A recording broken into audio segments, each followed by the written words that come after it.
Sveiki atvykę į dvasinį Klaipėdos požemį. Dabartiniais laikais požemis yra tinkamiausia vieta susitikimams. Slėptuvė, saugykla, paslaptis. Netgi visai nebloga vieta gyventi.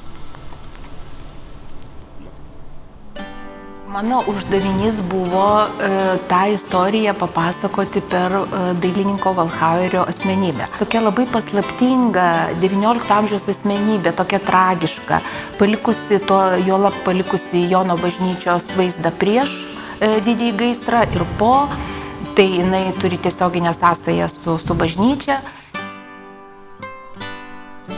Nes Napoterna, prie kurios įėjimo yra ženklas priedanga, man asocijuojasi su to tokiu kažkokiu saugiu buvimu.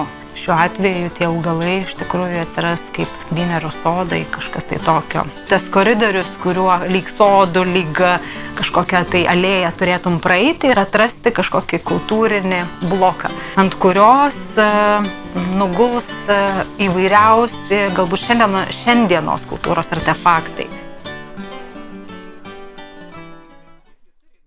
Tai legendiniai mūsų suoliukai, kurie atitarnavo labai daugeliui klaipėdiečių ir svečių per mūsų spektaklį Keliaujančios bažnyčios apie Klaipėdos išnykusias bažnyčias.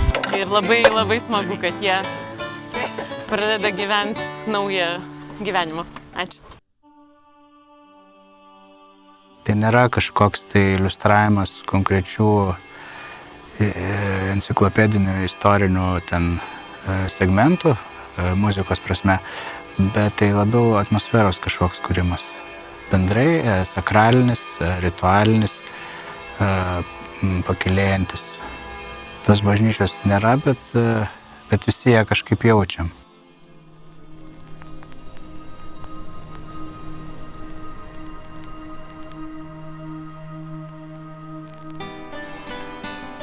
Yra vieno objekto istorija labai skirtingomis formomis, kai mokslas jungiasi su menu arba atvirkščiai menas su mokslu, archeologija ir istorija.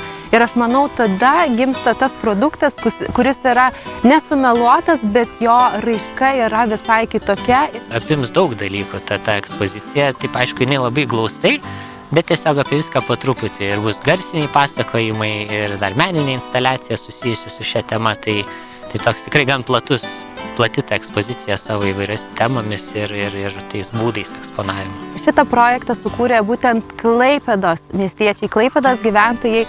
Su tokiu atsidavimu, su tokia didelė širdimi jungiasi žmonės galiausiai eigoje be atlygio.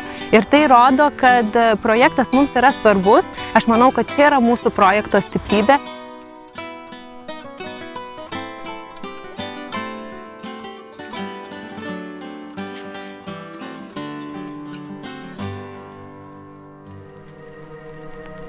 Senesnioji karta sako, gal mes jau nebesulauksim, o jaunesnieji tikisi. Aišku, kad džiaugiamės, nes ateitis su praeitim susitinka. Ir jie sako, būtent laba diena,